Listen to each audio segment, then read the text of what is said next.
ಸದುಪಯೋಗಪಡಿಸಿಕೊಂಡು ಉಗ್ರರಿಗೆ ಪಾಕಿಸ್ತಾನಕ್ಕೆ ತಕ್ಕನಾಗಿರ್ತಕ್ಕಂತಹ ಪಾಠವನ್ನ ಕಲಿಸಿದರೆ, ಹಾಗೆ ನಮ್ಮ ಹೆಣ್ಣು ಮಕ್ಕಳ ಸಿಂಧೂರವನ್ನು ಅಳಿಸಿದ್ರೆ ಏನಾಗುತ್ತದೆ ಎಂಬತಕ್ಕಂಥದ್ದನ್ನ ನಮ್ಮ ಭಾರತೀಯ ಸೇನೆ ಸಾಬೀತನ್ನ ಮಾಡಿದೆ.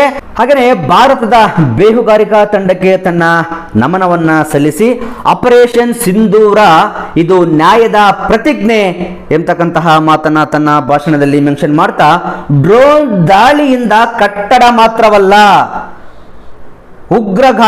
ಉಗ್ರಗಾಮಿ ಪೋಷಿತರ ಆತ್ಮವಿಶ್ವಾಸವೂ ಸಹ ಕುಸಿಬಿಟ್ಟು ಹೋಗಿದೆ.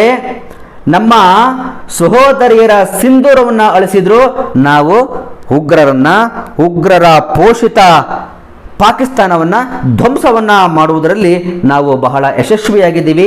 ಪಾಕಿಸ್ತಾನದ ಏರ್ಬೇಸ್ ಅನ್ನ, ಡ್ರೋನ್ಗಳನ್ನ, ಯುದ್ಧ ಕ್ಷಿಪಣಿಗಳನ್ನ, ಯುದ್ಧ ವಿಮಾನಗಳನ್ನ ನಾವು ಒಡೆದು ಉರುಳಿಸತಕ್ಕಂಥದ್ದನ್ನ ಇಡೀ ಪ್ರಪಂಚವೇ